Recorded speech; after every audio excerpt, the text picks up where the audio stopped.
우리가 다양한 이유로 화가 나고 낙심될 때 우리는 마음속에서 상대방을 아무것도 아닌 존재로 죽여버리는 게 아니라 상대방을 하나님의 형상을 닮은 소중한 존재요, 우리의 소중한 형제와 자매인 것을 꼭 기억해야 합니다. 그렇게 나와는 다른 상대방의 배경과 상황을 서로 이해해주고 서로 용서해주고 서로 사랑해주고 또 맞춰주어야 합니다. 그리고 서로 간에 죽어있는 그 관계를 예수님 안에서 살리는 지혜를 구해야 합니다. 네, 오늘 저녁 우리 함께 출애굽기 20장 13절 말씀 보도록 하겠습니다. 우리 함께 읽어보도록 하겠습니다. 시작. 너는 살인하지 말라. 오늘 말씀 주제는 나는 살인자가 아닌 살리는 자가 되길입니다. 나는 살인자가 아닌 살리는 자가 되길. 형제 자매님들, 아마 우리가 사람들에게 사람이 지을 수 있는 가장 큰 죄는 무엇일까요? 라는 질문을 한다면 아마 많은 사람들이 살인이라고 대답할 것 같습니다. 그렇지 않습니까? 살인은 우리의 양심뿐만 아니라 오늘 본문에서도 아주 확실히 금하는 심각한 죄입니다. 너는 살인하지 말라. 여기서 사용된 살인이라는 단어는요, 히브리어 라사에서 번역된 단어입니다. 참고로 라사의 뜻은 넓은 의미에서 죽인다는 의미가 아닙니다. 아주 구체적인 의미에서의 죽인다입니다. 다시 말해 아가페가 희생적인 사랑을 뜻하고요, 필레오가 형제들의 사랑을 뜻하는 것처럼요, 이 라사도 그냥 죽인다는 의미가 아닌 특정 구체적인 뉘앙스를 가지고 있습니다. 이 라사라는 단어는 중요한 두 가지 특징을 보여주고 있는데요. 첫 번째 특징은 이 라사라는 단어가 전쟁 용어로는 단 한 번도 사용되지 않았다는 겁니다. 즉 자신의 나라를 지키기 위해 침략자들을 죽이는 경우에는 이 단어가 한 번도 쓰이지 않았습니다. 전쟁 같은 경우에는 무트와 같은 다른 단어가 따로 쓰였습니다. 두 번째 특징은 일반적으로 이 라사라는 단어는 나라에서 내리는 법적인 사형을 의미할 때도 사용되지 않았습니다. 그래서 이런 구절도 있습니다. 민수기 35장 16절. 만일 그가 쇠 연장으로 사람을 쳐서 죽이면 그는 살인자, 라사니, 범죄자를 얘기할 땐 라사라고 하죠. 그 살인자를 반드시 죽일 것이요. 어떠한 권위가, 나라에서의 권위가 죽일 때는요, 라사라는 단어를 사용 안 하고 무트라는 단어를 사용합니다. 그래서 여기 나온 구절처럼 범죄적인 살인, 라사와 나라에서 집행하는 사형인 무트는 구별되어서 쓰였습니다. 구약 성경에서는 라사가 49번 정도 나오는데요, 그중 딱 한 번 민수기 35장 30절에서 법적인 사형을 의미할 때 쓰였습니다. 그런데 그 한 번도 일반적인 문장에서 사용된 게 아니라 속담 형식의 문장에서 쓰였을 때였습니다. 조금 내용이 어려웠을 수 있는데요, 정리하자면 오늘 본문에서 이 살인하지 말라라는 살인이란 단어의 라사의 일반적인 쓰임새는 전쟁에서 적군을 무찌르거나 국가에서 사형을 내릴 때 사용되지 않았습니다. 성경적으로 볼 때 우리는 군대에 가서 우리나라를 위해 충분히 싸울 수 있고요, 국가는 범죄자들에게 사형을 집행할 수 있는 권위가 있습니다. 십계명에서, 성경에서 금하는 라사는 폭력적이고 범죄적인 살인을 의미합니다. 폭력적이고 범죄적인 살인, 즉 우리가 뉴스에서 보는 그런 범죄자들의 살인이 바로 이 살인인 겁니다. 형제 자매님들, 우리가 살인을 하지 말아야 하는 근본적인 이유는 무엇일까요? 그 이유는 바로 우리가 사람이 하나님의 형상으로 창조되었기 때문입니다. 창세기 9장 6절 우리 한번 같이 볼까요? 시작. 누구든지 사람의 피를 흘리는 자는 사람에 의해 자기 피를 흘리리니 이는 하나님이 자신의 형상으로 사람을 만들었기 때문이니라. 성도님들, 우리 교회가 단체 사진을 여러 번 찍었죠. 아마 우리가 다음 달 여름 휴양에 가서도 단체 사진을 찍을 텐데요. 그런데 만약에 누군가 갑자기 지금 이 자리에 우리 교회에 들어와가지고 우리들의 그 얼굴 형상이 나온 우리의 단체 사진을 우리의 눈앞에서 갈기갈기 이렇게 찢어버리면 기분이 어떻겠습니까? 이걸 우리가 사진이라 생각하고요. 우리를 이렇게 찢어요. 찢어요. 그리고 사진에 나온 우리의 몸을 짓밟고 우리 얼굴을 심지어 라이터로 불태우면 기분이 어떻겠습니까? 화가 날 겁니다. 그렇죠? 왜 화가 나죠? 그거 그냥 종이 쪼가리잖아요. 그냥 그 이제 종이에다가 그냥 이제 염색이 된 거잖아요. 인쇄가 된 거잖아요. 근데 왜 우리는 화가 날까요? 왜냐하면 아무리 사진이더라도 그런 행위는 우리를 명백히 대적하는 행위이기 때문입니다. 우리는 우리의 아주 일부분과 순간적인 형상만을 담은 사진이 그렇게 다루어져도 그렇게 모욕감을 느낍니다. 만약 내 사랑하는 사람에게 그런 짓을 하면 더더욱 모욕감과 분노가 일어나겠죠. 하나님께서도 마찬가지이십니다. 자, 사람은 어떤 존재라고 했습니까? 사람은 하나님께서 직접 다른 그 어떤 창조물보다도 정성스럽게 만드시고 자신의 형상으로 닮게 창조한 존재입니다. 성경에서는 우리 사람처럼 하나님의 형상으로 창조되었다고 기록된 것이 없습니다. 사람은 사진과 비교할 수 없을 정도로 하나님의 형상을 띠고 있는 존재입니다. 그리고 사람은 하나님께서 자신의 독생자를 이 땅에 보내시고 십자가에 내어줄 만큼 정말 소중하게 여기는 존재입니다. 그러므로 누군가 사람을 살인한다면 그 살인은 하나님의 형상을 가진 존재를 죽인 거고요. 하나님께서 엄청 사랑하는 존재를 죽인 겁니다. 즉 그 살인은 피해자뿐만 아니라 그 피해자의 가족뿐만 아니라 그 피해자의 하나님을 대적하게 되는 것입니다. 그래서 살인을 하면 안 됩니다. 그런데 형제 자매님들, 우리가 이 살인에 대해 생각할 때 마치 남의 이야기처럼 혹은 뉴스처럼 아니면 영화처럼 느끼기가 쉽습니다. 왜냐하면 우리는 내가 아무리 화가 나더라도 살인까지는 안 할 것 같다라는 생각을 대부분 가지고 있기 때문입니다. 그렇죠? 예. 자, 막 우리가 솔직히 살면서 저 사람 죽여버리고 싶어 이거랑 진짜 죽이는 거는 다른 거죠. 그런데 우리가 살인과 관련하여 성경에서 주목할 만한 중요한 가르침이 있습니다. 그건 바로 이 미워하는 마음도 살인과 같다라는 가르침입니다. 요한일서 3장 15절 같이 읽겠습니다. 시작. 누구든지 자기 형제를 미워하는 자는 살인하는 자니. 우리가 십계명에 살인하지 말라는 명령을 보았을 때는 별로 우리에게 와닿지 않았을 수도 있습니다. 하지만 이 말씀은 어떻습니까? 이 말씀은 우리 모두의 마음에 찔림을 주지 않을 수 없는 날카로운 말입니다. 왜냐하면 우리는 모두 누군가를 미워해보고 정말 많이 미워해본 적이 있기 때문입니다. 물론 미워하는 것과 살인은 다릅니다. 마음속에 이 미움이 잉태되는 것과 그 미움이 밖으로 나와서 살인을 저지르는 건 다르죠. 분명 다릅니다. 하지만 이 두 개는요, 교집합, 같은 부분, 공통된 부분도 분명 존재합니다. 그 부분을 잘 이해하기 위해 잠시 예수님의 가르침에 귀 기울여 보겠습니다. 예수님께서는 다음과 같은 유명한 말을 하셨는데요. 마태복음 5장 27절과 28절. 옛사람들이 말한 바 너는 간음하지 말라 한 것을 너희가 들었으나 나는 너희에게 이르노니 누구든지 여자를 보고 그녀에게 음욕을 품는 자는 이미 마음속으로 그녀와 간음하였느니라. 자, 예수님께서는 간음이라는 행위는 짓지 않더라도 마음속으로 음욕을 품으면 그는 이미 마음속으로 간음한 것이라 말씀하셨습니다. 그리고 살인도 이렇게 비슷하게 말씀하셨습니다. 마태복음 5장 21절 옛사람들이 말한 바 너는 살인하지 말라 누구든지 살인하는 자는 심판의 위험에 처하게 되리라 한 것을 너희가 들었으나. 자, 이거 우리 한번 같이 읽어보겠습니다. 시작.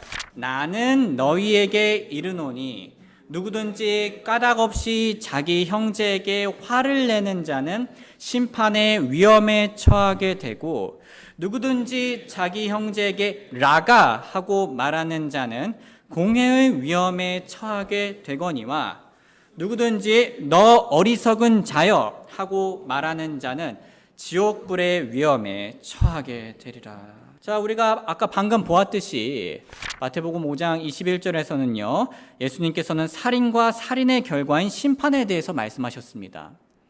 그리고 그 다음으로 우리가 방금 읽었던 부분에서요, 형제에게 화를 내고 또 라가라 하고 어리석은 자라고 말하면 동일한 심판에 처하는 것으로 말씀하고 계십니다. 즉 예수님께서는 음욕과 간음을 다를 바 없는 심각한 죄라고 말씀한 것처럼 분노하고 라가라 말하고 어리석은 자라 말하는 것을 살인과 다를 바 없는 아주 심각한 죄라고 말씀하신 겁니다. 왜 그럴까요?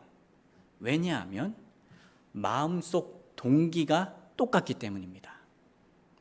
그런데 형제 자매님들, 지금 예수님께서 심각하게 문제 삼으시는 이 분노와 어리석은 자라 말하는 것은 아주 구체적인 마음 상태에서 보이는 분노와 어리석은 자라 말하는 것입니다. 자, 무슨 말이냐면요, 좀 더 풀어서 설명해 보겠습니다.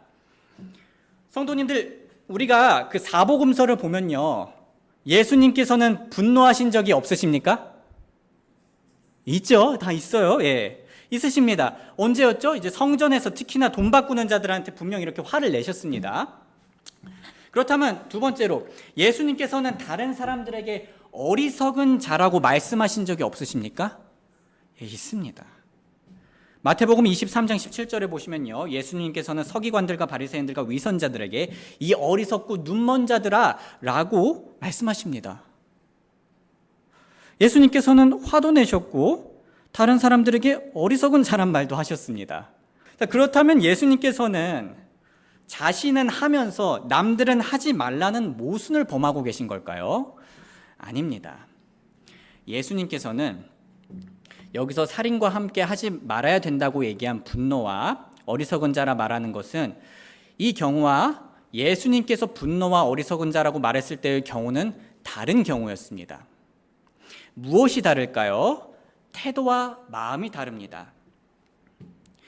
예수님께서는 화를 내실 때 혹은 어리석은 자라고 말씀하실 때 상대방을 사랑하는 마음에서 하셨습니다. 그들이 계속 잘못된 길로 갈까봐, 그들이 계속 잘못을 쌓아가서 결국 그들을 죽일까봐, 그들이 계속 눈먼 자들처럼 가다 벼랑 끝으로 떨어질까봐, 그들이 계속 잘못을 저질러서 다른 사람들까지 이상하게 지옥길로 인도할까봐 걱정되는 마음으로 해주신 겁니다. 그 증거로 예수님께서는요, 침뱉음을 당하고 채찍질을 당하고 십자가에 못 박히고 사람들에게 조롱당했을 때 어떻게 하셨습니까? 막 이제 엄청 이렇게 화가 나셔가지고 야, 이 지옥불에 떨어질 자식들아 라고 죽일 듯이 말씀하셨습니까? 아닙니다. 예수님께서는 그 모든 사람들에게, 그 잘못했던 모든 사람들을 향해서 하나님 아버지, 그들을 용서해 주시옵소서, 그들은 자기들이 무엇을 하는지 모르나이다 라고 사랑으로 말씀하셨습니다. 여기서 우리가 알아야 할 핵심은 이겁니다. 그런데 우리는 예수님과 다르게 평소에 화를 낼 때 예수님처럼 사랑의 마음으로 화를 낼 때가 너무 적습니다. 오히려 살인자와 다를 바 없는 마음으로 화를 낼 때가 더 자주 있다는 거죠. 자, 살인자와 다를 바 없는 마음은 무엇일까요? 우리는 라가라는 단어에서 그 마음을 이해할 수 있습니다. 라가. 여기 한번 같이 또 읽어보겠습니다. 시작. 누구든지 자기 형제에게 라가하고 말하는 자는 공회의 위험에 처하게 되거니와. 형제자매님들, 이 라가는요, 나가 이거 오탄한 게 아니에요. 이제 라가라는 단어가 있습니다. 이 라가라는 단어의 뜻은 당신은 아무것도 아니다라는 뜻입니다. 당신은 아무것도 아니야. 즉, 이 라가는요, 상대방을 무시하고 경멸하고 비하하는 겁니다. 예수님의 자세와는 많이 다르죠. 지금 예수님께서 지적하고 있는 자세는 당신은 아무것도 아니야, 사랑이 없습니다. 그냥 경멸하고 비하하는 겁니다. 형제자매님들, 우리가 화났을 때, 최근에 가장 화났을 때 한번 생각해 보세요. 자, 우리를 한번 자세히 관찰해 보시길 바랍니다. 우리는 화가 날 때 그 화를 해결하려고 어떤 시도를 합니까? 혹시 우리는 우리의 화를 풀려고 마음속에서 상대방을 아무것도 아닌 존재로 만들고 있지는 않습니까? 자, 무슨 말이냐면요. 자, 이런 겁니다. 내가 왜 그 쓸데없는 사람을 생각해야 돼? 내가 왜 그 어리석은 사람을 신경 써야 돼? 내가 왜 그 무가치한 사람에게, 그 열등한 사람에게 감정 소모를 해야 돼? 그 사람은 라가 아무것도 아니잖아. 혹시 우리는 화를 해결하려고 우리 마음속에서 상대방을 무가치한 존재로 만듦으로써 죽이고 있지는 않습니까? 형제자매님들, 이건 살인자들의 생각과 별반 다를 바 없습니다. 성도님들, 살인자들이 사람의 가치를 어떻게 생각합니까? 막 보물처럼 귀하게 여기나요? 아닙니다. 사람의 목숨을 파리 목숨보다 못하게 생각합니다. 자기보다 열등하게 생각하는 거죠. 얼마나 열등하게 생각하냐면 자기와 이 높은 우월한 나와 비교했을 때 살아있을 가치가 없을 정도로 열등하게 생각합니다. 사람들을 이 세상에서 자신의 손에 사라지게 해도 괜찮은 아무것도 아닌 것들로 여깁니다. 그런데 문제는 우리 마음속에서도 이 살인자의 생각과 비슷한 생각이 충분히 일어날 수 있다는 겁니다. 내가 화가 나니까 상대방을 내 마음속에서, 내 세상 속에서 아무것도 아닌 존재로 여기고 열등하게 여기고 무시하고 경멸하고 비하합니다. 그래서 대표적으로 사람들은 화가 나면 두 가지 반응을 보입니다. 남의 가치를 깎아내리며 화를 엄청 분출하거나 남을 무가치하게 여기면서 그냥 화를 멈추려 합니다. 넌 내가 화를 낼 가치도 없는 존재야 라고 하면서 말이죠. 우리가 성경적으로 볼 때 둘 다 그리스도인이 가져야 할 자세가 아닙니다. 모든 사람들은 누구의 형상으로 지음받았죠? 하나님의 형상으로 지음받은 아주 가치 있는 존재들입니다. 그러므로 이런 식으로 상대방을 내 마음속에서 아무것도 아닌 존재로 깔아버리고 죽여버리는 건 결코 적절치 않습니다. 그런데 형제 자매님들, 지금까지 살펴본 적절치 않은 살인은요, 당연히 모든 사람에게 일어나서는 안 됩니다. 그런데 교회 안에서는요, 더더욱 일어나선 안 된다고 강조하고 싶습니다. 성도님들, 우리가 뉴스를 볼 때 사람을 죽이는 소식을 보면 정말 끔찍하죠. 그런데 그 소식들 중에서 누군가 가족을 죽였다고 하면 우리 마음이 어떻습니까? 훨씬 더 끔찍합니다. 그렇죠? 더더욱 경악하게 되어 있습니다. 그런데 형제 자매님들, 우리는 하나님 안에서 가족입니다.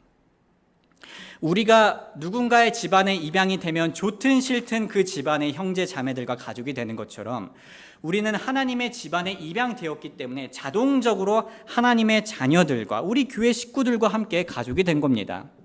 아시다시피 하나님의 가족이 모인 교회에서는 많은 일이 일어날 수 있습니다. 잘 지내다가도 갑자기 어떤 사람의 말이나 행동 때문에 미움이 생길 수도 있고요. 의견 차이 당연히 생길 수 있죠. 다름 때문에. 그래서 화가 날 수도 있습니다. 그리고 마음에 들지 않는 상황이 생길 수가 있습니다. 그때 우리의 마음이 라가가 되어서는 안 됩니다. 다시 말해, 우리가 형제 자매님들께 화가 나는 일이 생길 때, 혹은 실망하는 일이 생길 때, 짜증나는 일이 생길 때 내가 왜 그 사람을 신경 써? 다음에 보면 그냥 무시해버리자. 나보다 잘 모르는데, 나보다 믿음이 작은데, 나보다 열등한데 감히 저렇게 나한테 행동하네? 저 사람은 아무것도 아니니까 내가 생각할 가치도 없어라는 일이 절대 일어나선 안 됩니다. 그것이 성경적인 자세입니까? 그것이 예수님을 본받는 자세라고 할 수 있습니까? 그것이 하나님께서 기뻐하시는 자세입니까? 아닙니다. 그렇다면 우리는 어떻게 해야 할까요?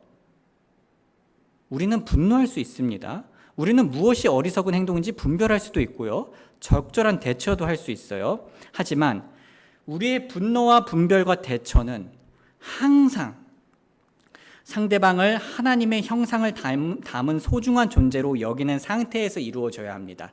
이게 큰 차이를 만듭니다.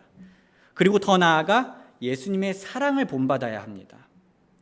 그럴 때야말로 우리의 분노는 경건한 분노가 되고요. 우리의 분별은 진리 가운데 이루어지게 되고 우리의 대처는 현명해질 수 있습니다. 정리하자면 우리가 다양한 이유로 화가 나고 낙심될 때 우리는 마음속에서 상대방을 아무것도 아닌 존재로 죽여버리는 게 아니라 상대방을 하나님의 형상을 닮은 소중한 존재요, 우리의 소중한 형제와 자매인 것을 꼭 기억해야 합니다. 그렇게 나와는 다른 상대방의 배경과 상황을 서로 이해해주고 서로 용서해주고 서로 사랑해주고 또 맞춰주어야 합니다. 그리고 서로 간에 죽어있는 그 관계를 예수님 안에서 살리는 지혜를 구해야 합니다. 그게 바로 우리가 그리스도인으로서 살인자가 아닌 살리는 자가 되는 길입니다. 그게 바로 예수님을 본받는 길이고 하나님께서 기뻐하시고 또 영광받는 길입니다. 우리 모두 우리 주변 이웃과 우리 형제 자매님들을 향해 살인자처럼 마음으로 죽이는 자가 아닌 예수님처럼 마음으로 살리는 자가 되길 주님의 이름으로 소원합니다. 우리 마지막으로 이 말씀 읽고 마치겠습니다. 시작. 내가 새 명령을 너희에게 주노니 너희는 서로 사랑하라. 내가 너희를 사랑한 것 같이 너희도 서로 사랑하라. 아멘. 우리 잠시 노래가 연주되는 동안 하나님께서 우리 마음속에 말씀해 주신 내용이 있다면 그 말씀 붙들고 기도하는 시간 가지겠습니다.